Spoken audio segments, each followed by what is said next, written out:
Hi అండి. గుండెని కాస్త ఆరోగ్యంగా పెట్టుకుందాం.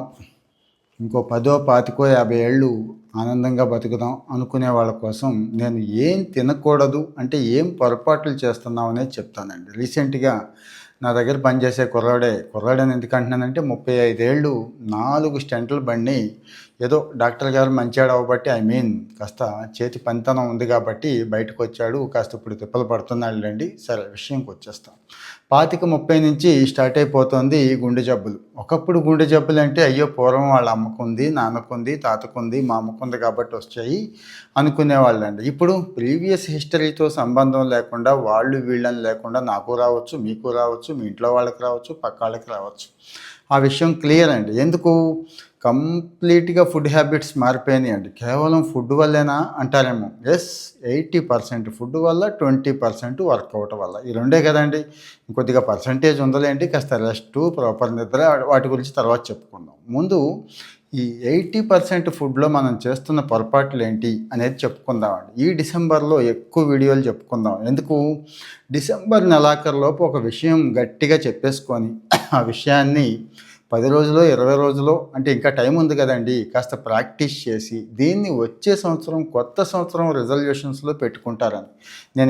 నేను ఇలాగే చేశాను కాబట్టి ఈరోజు హ్యాపీగా ఉన్నాను, హెల్తీగా ఉన్నాను. 40+లో ఉన్నా ఎనర్జిటిక్‌గా ఉన్నాను. 20స్‌లో ఎలా ఉన్నానో ఇప్పటికి కూడా అలాగే ఉన్నాను.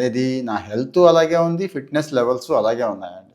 సో మరి నాకు పనికొస్తున్న ప్రతి అంశాన్ని మీకు చెప్తున్నాను యాజ్ ఎ లైఫ్ కోచ్‌గా. మరి ఎంతమంది తీసుకుంటారంటే తీసుకుంటారులేండి.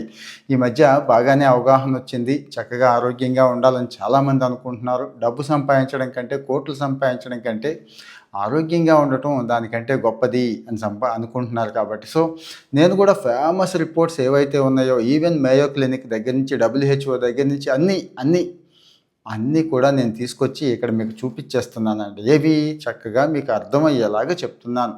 మీ ఇంట్లో వాళ్ళు ఎలా అయితే చెప్తారో అలా చెప్పడం నా ఉద్దేశం. ఫ్యాక్ట్స్ అన్నీ కూడా చెప్పుకుందామండి. ఫేమస్ రిపోర్ట్స్ అన్నీ చెప్పుకుందామండి. అదే నా తాపత్రయం. సో దయచేసి కొంతమందికైనా ఇది ఉపయోగపడి కొన్ని జీవితాలైనా నిలబడితే, కొన్ని కుటుంబాలు నిలబడితే ఆ తృప్తి కోసం నేను చెప్తున్నారు. మరి అదే తృప్తి మీరు పొందాలంటే ఒక లైక్ ఇస్తే, మీరు కష్టపడి వీడియో చేయక్కర్లేదు. ఇదే వీడియో చాలామందికి వెళుతుంది, వాళ్ళందరూ చూస్తారు. ఇంకా పర్సనల్గా ఇంట్రెస్ట్ ఉన్నవాళ్ళు కాస్త దయచేసి మీ ఫ్యామిలీ గ్రూప్స్, ఫ్రెండ్స్ గ్రూప్లో ఇలాంటి వీడియోలు షేర్ చేయండి. సో ఈ మధ్య కొలెస్ట్రాల్ అండి. గుండె పోటు అంటే గుండెకేదో జబ్బు చేసింది అనుకుంటాం మనం. గుండెకి రక్తాన్ని తీసుకెళ్లే ధమనులు పూడుకుపోతాయండి. అది కొవ్వు మరియు కాల్షియం కూడా కారణం, పూడుకుపోతూ ఉంటాయి. మా కుర్రాడికి అయితే అదే జరిగిందండి. అంటే ఒక ఎగ్జాంపుల్ లైవ్గా ఉంటే బాగుంటుందని.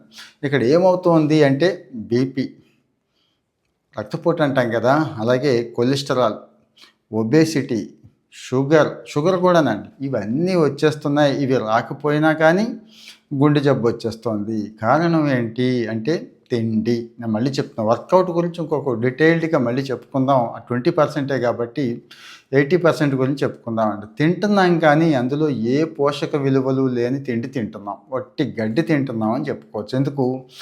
ఫుల్ గ్లిసమిక్ ఇండెక్స్ ఉంటుందండి. మైదా, రైసు, పేస్ట్రీలు, కేకులు, ఐస్ క్రీములు, కోలాలు, అంతంత బిర్యానీలు. ఆలోచించండి ఒక్కసారి. చికెన్ తినొద్దు, మటన్ తినొద్దు, గుడ్డు తినొద్దు, ఆమ్లెట్ తినొద్దు అని నేను అంటున్నానా? లేదు. మంచివే, ఒక లిమిటెడ్, మరీ హెవీగా కాకుండా లిమిటెడ్గా మంచివే. ఇక చక్కటి ధాన్యాలు, చిరుధాన్యాల దగ్గర నుంచి అన్నీ ఉన్నాయి కదండి. మరి అవేమీ లేకపోవడం వల్ల ఈ తెళ్ళు వల్ల ధమనుల్లో పూడిక వస్తుందండి. పూడిక ఒక్క రోజుకి, వారానికి రాదు. నేను మళ్ళీ చెప్తున్నానండి. చక్కగా పూడికిపోతుంది. ఇంకా ఒక్క చుక్క బ్లడ్ కూడా గుండెకి వెళ్ళే అవకాశం లేకుండా చేసేస్తుందండి. సో మరి ఈ పూడికలు రాకుండా ఉండటం కోసం ఏం చేయాలంటే కొవ్వు, కొలెస్ట్రాల్ అనుకుంటాం కదా, అవే కాదు, కొవ్వు, కొలెస్ట్రాల్తో పాటు ఇంకా కొన్ని ఉన్నాయి. అవి కూడా తీసుకోవద్దు అని చెప్తున్నారు. మరి తీసుకుంటాను అంటే స్ట్రోక్ కోసం అలర్ట్గా ఉండండి, రెడీగా ఉండండి. ఆరోగ్యశ్రీ ఉంది, చేయించుకుంటాను, స్టెంట్లు మంచివి వేస్తున్నారు, కాస్త రికమెండేషన్ చేయించుకుంటే ఇంకాస్త మంచి స్టెంట్లు వేస్తారనుకుంటే మీ ఇష్టం. ఒక్కసారి గుండెపోటు వస్తే, ఒక్కసారి స్టంట్ పడితే జీవితకాలం పరిస్థితి ఏంటి అనేది మీకు తెలుసండి. సో ఇక్కడ మనం చేస్తున్న ప్రధానమైన తప్పు, కొంతమంది ఉంటారు ఫ్రై డైలీ ఉండాల్సిందేనండి. అంటే ఎప్పుడైనా వారానికి, నెలకి కాస్త ఫ్రై తీసుకుంటే పర్వాలేదు. నేను కూడా తిన్నా ఈరోజు సాయంత్రం కొద్దిగా పకోడీ తిన్నా. ఏం కాదు, ఎప్పుడు నెల కిందటిది ఎప్పుడో తినుంటాను. ఇవాళ ఏదో చుట్టాలు ఎవరో వచ్చారు కదా అని చెప్పి కొద్దిగా చేశారు. అది కూడా సగమే, 4 పలుకులు తిన్నానండి. ఆ లిమిట్ ఉండాలి మనకి. ఇక ఫ్రైడ్ పకోడీస్ దగ్గర నుంచి ఇంకా ఫ్రై ఐటమ్స్ అండి, సమోసా దగ్గర నుంచి ఫ్రైడ్ చికెన్స్, అంటే వాటికి అలవాటు పడిపోయాం. ఫుడ్ అంటేనే ఫ్రై, డీప్ ఫ్రై, మంచి ఇంకా గట్టిగా చేసి ఫ్రై, మసాలా వేసి ఫ్రై అనుకుంటున్నాం. కానీ ఇక్కడ కొలెస్ట్రాల్ విపరీతంగా ఉంటుందండి. ఇందులో గుర్తుంచుకోండి. నూనె కూడా ఆక్సిడైజ్డ్ అయిపోతుందండి. నూనె వేయిస్తే నూనెలో మళ్ళీ దాన్నే మళ్ళీ వాడుతూ ఉంటారు. బయట అయితే, ఇంట్లో ఇంకా మేలు. ట్రాన్స్ ఫ్యాట్స్ అని ఉంటాయండి, అదే ప్రమాదం. ఆ ట్రాన్స్ ఫ్యాట్స్ గుండె ధమనుల్లోకి డైరెక్ట్గా వెళ్ళిపోయి అక్కడ పెరిగిపోతాయండి, మూసుకుపోతాయి.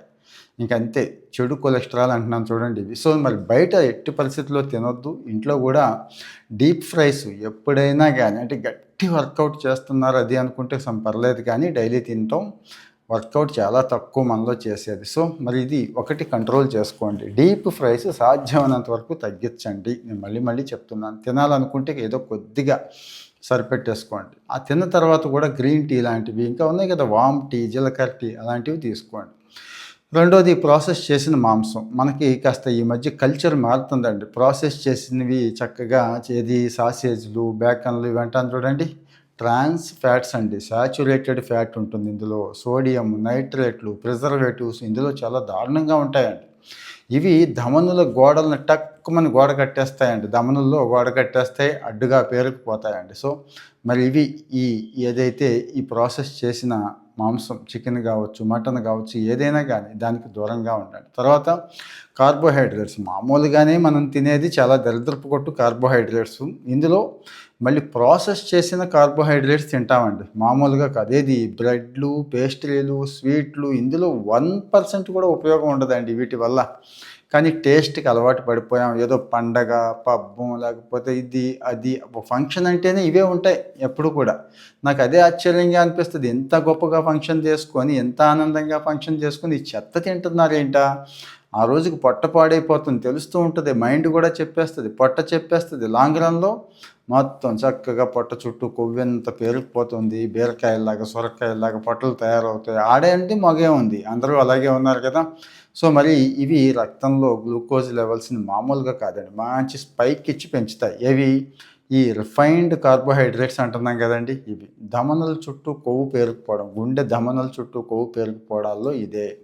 ఇక లాంగ్ రన్లో డయాబెటీస్ కూడా ఇవే కారణం అవుతుంది. హయ్యెస్ట్ గ్లైసెమిక్ ఇండెక్స్ ఉంటుందండి, ప్యూర్ గ్లూకోజ్ ఉంటుంది వీటిల్లో. సో మరి ఇది నేను మళ్ళీ గుర్తు చేస్తున్నాను, ఇవన్నీ నేనేదో సొంతంగా చెప్తున్నవి కాదు, మళ్ళీ చెప్తున్నానండి. మేయో క్లినిక్ కానీ, బ్రిటిష్ హార్ట్ ఫౌండేషన్ కానీ ఇవన్నీ కూడా చెప్తున్నాయండి. సో మరి ఇవన్నీ కూడా దయచేసి మీకోసం నేను ప్రత్యేకంగా రిపోర్ట్స్ అన్ని చదివి వడపోసి మీకు అర్థమయ్యేలా చెప్తున్నాను. తర్వాత వచ్చి ప్యాకేజ్డ్ అండి. ఏదైనా కానీ ప్యాకెట్ చక్కగా సీల్ చేసి ఉంటుంది. కుర్కురే, లేస్ దగ్గర నుంచి ఇక చాలా ఉన్నాయి కదండి. ఈ మధ్య మగవాళ్ళు కూడా భలే తింటున్నారు. సీరియల్స్ చూసుకుంటూ, ఓటీటీలు చూసుకుంటూ, పక్కన ఒక కూల్ డ్రింక్ బాటిల్, పక్కన ఇది. అది స్లో పాయిజన్ అండి. అంటే పాయిజన్ అంటే మీరు నమ్మరు, కానీ స్లో పాయిజన్ అంటే నమ్మాలి మరి. అలా పనిచేస్తుంది. ఏది? చిప్స్, నమ్కీలు, బిస్కెట్లు, బేక్ చేసిన ఫుడ్లు ఇవన్నీ జంక్ అండి. ప్యాక్ చేసిన ఫుడ్ అంటేనే జంక్ ఫుడ్, గుర్తుంచుకోండి. అందులో ఏమి ఉండవు, ఏ ప్రోటీన్ ఉండదు, కడుపుకు మేలు చేసేది ఏమి ఉండదు, గుర్తుంచుకోండి. పైపెచ్చి ఇందాక చెప్పుకున్నాం కదండి, ట్రాన్స్ ఫ్యాట్స్, బ్యాడ్ కొలెస్ట్రాల్ ఎంత అంటే అంత ఉంటుందండి. సో మరి బ్లడ్, అదే రక్తనాళాలు మూసుకుపోయే విషయంలో ఇవి బాగా చాలా స్పీడ్గా వర్క్ చేస్తాయండి. తర్వాత వచ్చి సాల్ట్. మనం అందరం కూడా బయట ఫుడ్కి అలవాటు పడ్డాం. వాడేమో టేస్ట్ తెప్పించడానికి ఆరాట పడుతున్నాడు. ఎందుకు? టేస్ట్ లేకపోతే మనం కొనం కాబట్టి. సో సాల్ట్ కలుపుతున్నాడు, టేస్టింగ్ సాల్ట్ అయితే ఇంకా బాగా కలుపుతున్నాడు. అందుకే ఇంట్లో వంటలు నచ్చవు. మన పిల్లలకు బయటవే నచ్చుతాయండి. ఇంట్లో ఎంత బాగా చేయండి, ఆ టేస్టింగ్ సాల్ట్ మరి ఇంట్లో కలపం కదా. సో ఇక ఇన్స్టెంట్ నూడిల్స్ దగ్గర నుంచి, చిప్స్ దగ్గర నుంచి, సూపులు, కొంతమందికి పచ్చడి అంటే యమాపిచ్చు కదా, దాచి సంవత్సరం పాటు తింటారు కదండి. వీటిలో విపరీతమైన సోడియం ఉంటుందండి. ఇంకో దరిద్రం ఏంటంటే, రీసెంట్గా లోకల్ సర్కిల్స్ ట్రెండ్ వచ్చింది.